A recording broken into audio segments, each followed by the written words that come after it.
So, normally, this is the fourth time I've done this. It's been a lot of fun. And normally, I try to tell something that's sort of funny and jovial and lighthearted, because that's sort of my style. I like to do that. What I love about these stories, the rule is, it must be true and it must be about you. And it's not hard to find some silly, goofy story about me. But I've been trying to tell bits of this story, this true story, in some stand-up comedy routines I've done, and they fall flat every time. People just don't think it's funny. So it's not going to be funny for you either. but I have to get it off my chest. I've tried lamely to sort of get it off my chest in some comedy shows, and it hasn't worked. So I'm going to tell you to get it out of my system, get it off my chest, because it's failing on the comedy circuit. So I actually had some cute little story about key lime pie and chocolate and my wife's birthday, but I was looking at some pictures today at work from the weekend that I had, which was a great weekend, one of the best in a long time. And I decided, I was looking at the pictures, it all sort of came to fruition this week. I need to tell a story. So go way back, a long time ago, my wife's brother was 16 years old, and when I met him, the first day, his mother literally said to him that day while we were, hanging out at the house, playing cards and whatnot, she said to him, "Shut up, I just started liking you again." Well, that would have been my response too, but as I watched this lady, I realized throughout the night, she meant that. That's how she talked to her son. That's how she treated her son. And I went home and I told my wife, "Your son's being abused, or your brother's being abused, and we need help." And she talked to him. He was 16, almost 17. He's a big boy. He understood adult stuff. And it wasn't long that he came to live with us. And that's when I learned that he wasn't completely blameless in the situation. He was a little shit. But she loved him. She raised him. He was about 9 years younger than her, so 9-year-old gets to be the babysitter. She raised him. He was a little rat. It wasn't long before I didn't like him and wanted to punch him in the face. But I never told him, "I don't like you," or "shut up." But he was a little rat. And he started to get older. We started to get older. He went back home after a little while. And but she always loved him. She always kept in touch with him, talked to him for hours, was in love with him. I was happy to have nothing to do with the guy, to be honest with you. I grew up in an age, segue. I grew up in an age where we called people fags. When I was a kid, we called people fags. You didn't have to be gay. We called everybody fags. Anything you did that was stupid, we called you a fag for it. But I grew up, I was born in '65. I grew up in a generation where homosexuals hid for fear of being bullied. And we bullied. We were bullies. And that's just the way it was. I never had anything against homosexual people. Never had anything against gay people. Didn't even really understand why I don't understand why we told Pollock jokes. What did the Pollocks do? Why were they stupid? I don't even know any stupid Pollocks. So, but that's the way we did. We just said it. Thankfully, the world has grown and changed. Fast forward a few years, and my brother-in-law started acting like he was up to something that he was hiding. His middle brother, older than him, and his wife sat home all day long. Google had just come out, and she stalked him online and was very good at it. And stalked him online and tracked him down and found out that he had a fella that he was spending time with down, south somewhere, and she outed him. And he denied it. That's the world that we lived in not long ago. Denied it, hid it. They were members of a very strong, very conservative church. I was a member of that church. My wife was a member of that church. And I love that church, but like every church or group of people, you've got sort of different waves of it. You got the ultra-conservatives, the ultra-liberals, and then the moderates that left both of those churches, and now they go to the moderate church.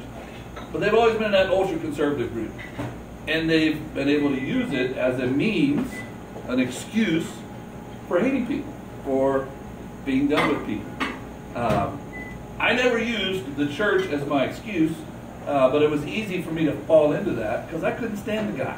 he was just a jerk to me. But they disowned him. They outed him. They disowned him, disfellowshipped him is what the family called it. And frankly, it didn't matter to me. I wasn't going to formally disown the guy, but whatever it took to keep him from coming to Thanksgiving was fine with me, just being honest. But my wife I saw crying in pain and hurt. What do I do?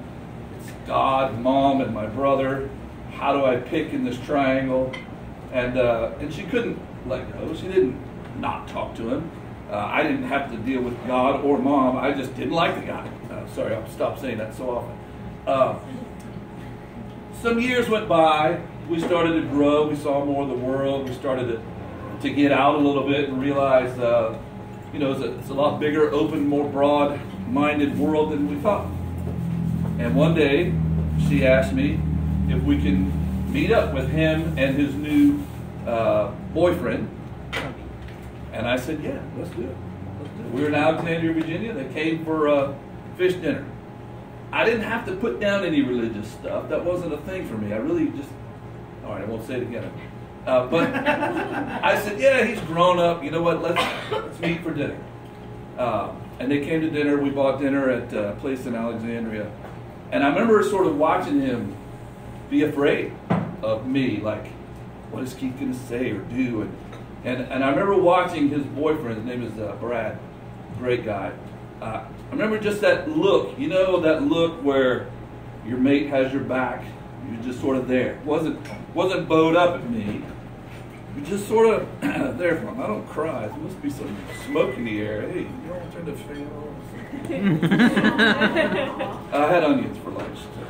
But anyway, I just saw that. And the guy was cool. And my brother-in-law had grown up. He's matured. He had a job. He wasn't, just a little 16-year-old punk, which I had him labeled as for the last 5-10 years. He'd grown up, and they together were quite a responsible couple, and I fell in love with both of them. And then we went to a weekend New Year's thing with them, and we scheduled more events, and one day a few years later, before I get to that, so naturally on the way home, my mother-in-law and sister-in-law, who have the world on Google right now, there's a videotape of this going to my mother-in-law's feed. I know. She's like, that's not it. I've never seen anybody who knows everything and tries to act like she's not listening, but she watches my YouTube videos, she quotes Facebook posts. We're not friends. I don't know how she does it. But anyway, so I get phone calls. Hey, heard you were with them at New Year's Eve party. Is that true? Yeah, we were. It was a thing. We went, and it was a good time. We had a good time. That's when we sort of started getting kicked out. We got put in that other group. It's never been told to us before this weekend, but we started getting kicked out. We could feel it, and honestly, we didn't give a shit at that point in our lives. So we started spending more time with them, and found out that they're wonderful people and that they loved us. And my wife was so happy to be with her brother and the other brother, who had cut all the rest of them off a long time ago and had already befriended his brother again. So anyway, one day we're in Greenville at a jazz bar and drinking wine with them, and he leads in and says, "If we get married, would you come?" And without even hesitating, I was like, hell yeah, we'll be there. And it was later that night that I realized, like, dude, look at you growing up. You said yes to a gay wedding. Oh, big deal, right? But I also said yes to him, and which was also quite a move for me. And then this weekend, they got married. In fact, it was awesome. Really good. I got to be the photographer with my raggedy phone, but it was a good weekend. We spent the weekend with them, and so two things. Number one, like, I'm not all proud of myself that I went to a gay wedding. When I watched the pictures, it's funny, but I was looking at the pictures today, and I picked out 8 of the ones that I took. I took about a zillion of them. But I'm looking at their faces as they're getting married. there's not one thing about them that is any of the stuff those naysayers are hanging on to. There's no Christian defiance. There's no rebellion. There's no sexual deviance. There's no I'll get back at my mom. There was nothing but love for two people that want to spend the rest of their life together. And it was awesome.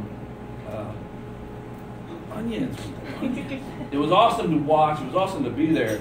And it was like, honestly, I was sitting there going, I don't remember seeing a straight couple this in love as what I saw today. So that was the best wedding I've ever been to. Now, I can't leave you on a high note.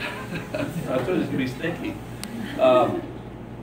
We were all wondering, like we do everywhere we get together, will the mother-in-law, they don't call her the mother-in-law, and her name is Joy. Let that sink in. Will she show up? And I assured them, she will show up.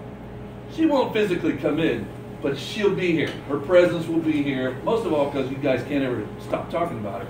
But sure as the world, first thing that morning, she got up, wrote her 5-page Facebook post, which started with, "Today's a day that I prayed would never happen." Yeah, and it went on to describe how Satan, is won today, and her son homosexual son's marrying her homosexual, and it went on to say that my son-in-law does stand-up comedy, and that's vulgar, and it's bad. It's as bad as homosexuality. Anyway, so she captivated most of the after party, of course, and had her presence there. And we, if you happen to be a friend of mine on Facebook and you saw some very out of character post from me where I mentioned her by name, that was revenge. It was retaliation. I don't normally play that game, but I did because she's a bitch and she deserved it. But I will say, and I love my wife, she's not anything like her mom. I will say though, without question, of all the weddings I've been to, and I've caught 4 garters and drank myself into many stupors at many receptions, this wedding was hands down the best wedding I've ever been to. If you guys see this, I love you. Thank you.